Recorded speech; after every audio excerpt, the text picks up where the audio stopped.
to it. Myles Garrett, Mason Rudolph, and yet another AFC North embarrassment for the National Football League. Roger Goodell and the NFL nailed their reaction to the Myles melee, the ugly brawl that disgraced the Steelers-Browns game Thursday night. Punishment for the brawl had to be swift, harsh, and comprehensive. Those of us who love the game, those of us who have been elevated by football, those of us who understand the importance of the game cannot reduce what happened last night simply to Browns defensive end Myles Garrett. Hats off to Goodell and the league for not blowing it. Garrett has been suspended indefinitely, at least through the end of this season in the playoffs, for clubbing Pittsburgh quarterback Mason Rudolph with a helmet. A Pittsburgh center, Marquise Pouncey, deserved his 3-game suspension for punching and kicking Garrett in retaliation. Cleveland defensive tackle Larry Ogunjobi earned a 1-game suspension for pushing Rudolph to the ground. And I absolutely love the league fining both organizations $250,000. The league realizes what I do. This is about the AFC North, not just Myles Garrett. No question, Garrett is the ultimate bad actor. His behavior was by far the most egregious and worthy of harsh rebuke. Garrett has filled the shoes of former AFC North and Bengals linebacker Vontaze Burfict as the dirtiest player in football. At one time, Burfict was the new James Harrison, the former Pittsburgh linebacker who the league regularly fined for illegal hits. The AFC North is the division that keeps embarrassing the NFL. Remember the 2016 Bengals-Steelers playoff game? Burfict put Steelers receiver Antonio Brown into concussion protocol with a dirty hit.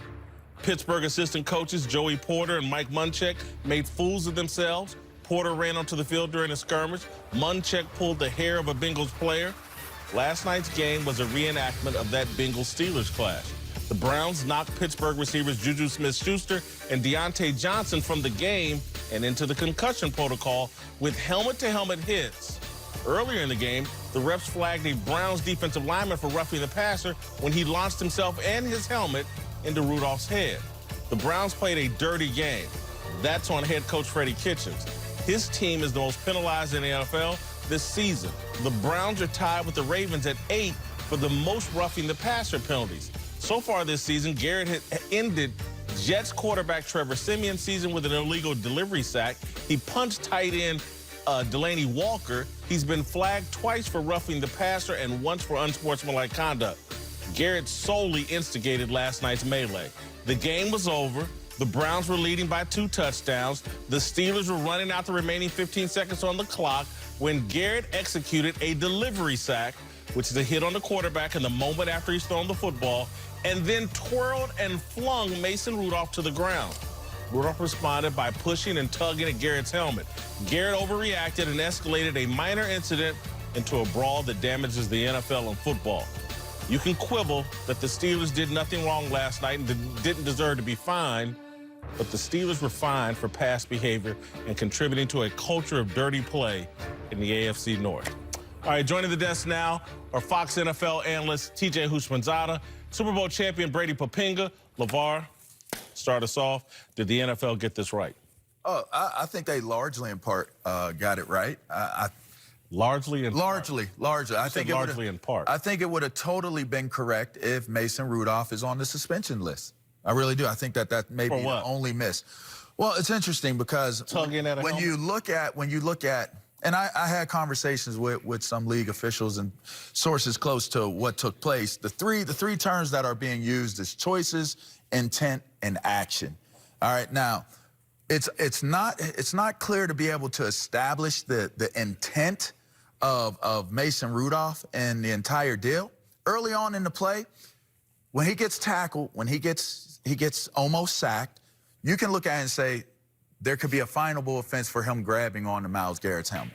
It could be it's a finable offense for Myles to grab his helmet off of him. But now you're leaving the realm of fines, and now you're getting into the realm of suspensions. That suspension took place when Mason Rudolph ran up on Myles Garrett and put his hands on Myles Garrett, and then Garrett made the choice that established true intent of malice, and that's when he hit him with the helmet. So to me, even though it's not clear as to what his intent was, Mason Rudolph's intent running up on Myles Garrett at that moment. I think that largely in part with his role in what took place, he should have been on that suspensions list. Tugged at a guy's helmet, suspended. He tugged, a quarterback tugged at a defensive lineman's helmet, and we're going to suspend him. Let's be real. Again, all right, we can say. Let me say this. Let me say this. It was yesterday, earlier this week. You walked us through how you put a guy out of a game. That's correct. You grab him, you lock up his arm, that's correct, and you fling him, bounce his head off, the ground. I didn't say it's illegal. Okay. That's how you put a guy out of a game. That's what Myles Garrett did to Mason Rudolph. He locked up his arm. It was textbook. It was like you were talked about the play earlier in the week, and Myles Garrett was watching and said, I'm going to do it. Mason Rudolph has already been in the concussion protocol this year. This dude just bounced his head off, and he's supposed to have no reaction? Lord, let's revisit that, okay? So, in the first place, the play was called with 14 seconds left in the game. 14 seconds left, and you're losing by 2 touchdowns in this game.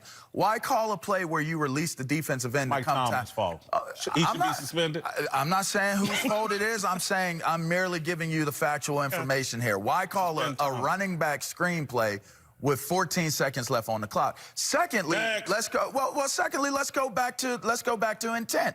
If you take a look at this picture here, now we're trying to establish, is there malice involved, or are you just going at it to go at it? If you look at Mason Rudolph's face right here, while he's about to get hit by Myles Garrett, that is not a look of oh, why did you mess with my helmet? Why did you tackle me so late? Why did you roll me to the ground and lock my arms up? That is a look of, that's fight. He's looking for confrontation. And so that green lights this dude to club. No, it doesn't green light him to do that, but he should be a part of the NFL get it right, TJ? The NFL got it right. The only thing that I don't agree with is I don't believe Maurkice Pouncey should have been suspended 3 games, maybe 1 or 2. I would probably say 2, because you don't want him to play when they play the Browns the next game. Just know him out. He's a dog, and so you don't want him on the field for that second game. I get that part. So hopefully he appeals. They take 1 game off, and he's suspended 2 games. But for the most part, I believe Mason Rudolph started it. Don't tug at my helmet, and then when I get tough back with you, you play the victim. Period. He shouldn't have swung and hit him. Nobody, I'm not going to argue that that was dumb. Like, flat out, that was stupid. Why would you swing a helmet at somebody without a helmet? Well, you just did it. He tugged it. Why are we using tug? He grabbed his helmet. I'm sorry, I'm grabbing his helmet. No, this is the thing, no. He tugged his helmet. You're a defensive player. This is an emotional game, man. Yeah. Like, you're emotional. 8 seconds left, up 2 touchdowns. The game's over. The emotion was gone. But when you tug at my helmet, come on, Mason Rudolph knows good dang well he was tugging at his helmet. So when I take your helmet off, don't be surprised. TJ. You initiated it. Just answer me this. Yes. Then we'll move on to Brady here. Yes. Answer me this.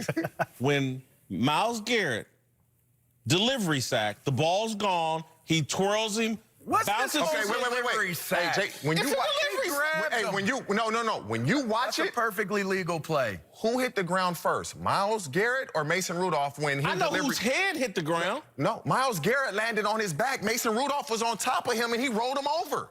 That's so. With his arms on his back. That's provocation. Myles Garrett hits the ground first. Mason Rudolph is on top of him. Myles Garrett rolls him over, and he starts to pull out the helmet. Now, everything after that, Myles Garrett is wrong. I probably would take your helmet off. I'm not swinging it at you. That was idiotic.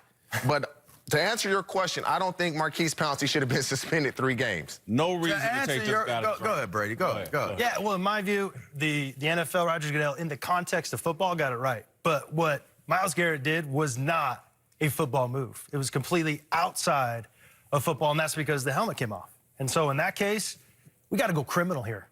Full atomic criminal with Myles Garrett. Because, you know, you've been there in fights and practice.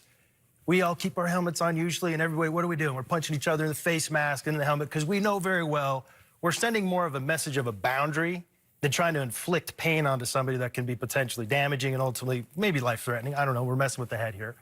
But as soon as the helmet comes off, and it's being swung, and I've been there. I've been in a fight in practice with a big old sloppy offensive lineman, 6'6", 300 pounds, and ripped my helmet off and blasted me on the head, just like Myles Garrett did to Mason Rudolph there. Hit me with the crown, by the way. And what'd you do? Luckily, well, what I did But you was, say it's criminal, though, but you didn't do nothing when it happened to you. well, I didn't do anything Don't make no sense. because I haven't had time to retrospectively look at it until this came up, and I'm like, you know what? That's criminal, man. Because the bottom line is this stuff's going to keep happening, especially in the AFC where there's a lot of emotion. It's a physical style. That won't happen football. again. AFC North? That won't happen. Well, let's hope not. That won't happen again. Well, they said that last time Perfect did his little deal. Where the whole Cincinnati hitting Bengals guys, team like and the when guys Steelers get went out. hit in your Whitlock, you talk about the Deontay, I believe his last name is Johnson, right? Yeah. Mm-hmm. That was a little dirty. But the hit with Juju, I thought that was incidental. Guy hit Juju, Juju's helmet hit another guy. I thought that was more incidental than Demarius Randall hitting Deontay Johnson more so than anything. Now, you say, oh, if that happened, how can you say it's criminal intent when you are involved in something like that in practice where emotions are not as high? There's no way. The whole premise and the whole root of where this took place is Mason Rudolph being embarrassed. We talked about will Baker Mayfield be embarrassed in this game on the show yesterday. You want to know why he acted out and incited the whole melee and criminal acts to take place? Because he was embarrassed. Mason Rudolph had a horrible game. Threw one touchdown, meaningless, really. You're still trying to score with 14 seconds left in that game. You want to try to make this game 14-21. He gets hit. He's butthurt that he has not had a good game against the Cleveland Browns. He's working for his job, and he's embarrassed. That's where all of this came from. No, that's not where all of it came from. Oh, that's the root. That's where a part of it came from. That's the root. No. That's where a part of it. Again, we can't sit here and act like Myles Garrett has no history. We've already seen it this year. He's been flagged for illegal hits on quarterbacks all year. His reputation precedes him. It starts with Myles Garrett. Now, was this kid embarrassed? Absolutely. Was he frustrated? Did he react in that moment out of embarrassment and frustration? Yes. It starts with Myles Garrett. Let's quit playing a game here. Myles Garrett, and again, I've been on the phone talking to people. He's one of these kids that doesn't fit in. A little too goofy for the brothers. And to me, what Myles Garrett has been doing all year is trying to get his street cred. He's been over the top. He's punched Delaney Walker. He illegal hit on Trevian Simmons. It ended his career. But this and now this tonight, 15 seconds left in the game, you know damn well the Steelers going to run some stupid play. It's been done a million times in the NFL at the end of 2-score and 3-score games. He played the play. There's a lot of defensive linemen that get penalties. They ran the play. He played the play. He made a perfectly legal play. There's nothing wrong with that. Fine schedule. He's on a fine schedule, maybe. Mason, maybe, on a fine schedule. Where the whole thing escalated, right? What started He's removed from the entire situation by DeCastro and what's Buddy's name? Filer. Filer and DeCastro, more so DeCastro, removes him from the situation with the helmet in his hand. By him jumping up, Mason Rudolph, and charging the dude and grabbing him on the head, takes away grabbing him on the head. He jumped up he grabbed him. He grabbed him before Myles Garrett went upside his head. That takes away criminal act. You can be perceived as attacking him in that moment. As it relates to the criminal act, I'm not for it because, look, on a football field, you get in a fight, even when the dude goes over the line, I'm not for criminal charges. I would lose respect, to be honest with you, if Rudolph went that route. It's football. It got silly and stupid. This guy's been shut. He's going to lose $1 million. He's going to lose some games probably next year, too. You know, I'm not for the criminal charges. I don't believe that. But it's crazy to sit here and try to act like there's any equality in what started this, who the real bad actor is. It's Myles Garrett. We have seen players tug, grab at each other's helmets plenty of times in football. What we have not seen is in an NFL game that I can remember, somebody club a helmetless man over the head with a helmet. Now, damn it. We've seen them try. They've tried. Antonio Smith tried to hit Richie Incognito. He missed. Yes, he did. He went for his gut.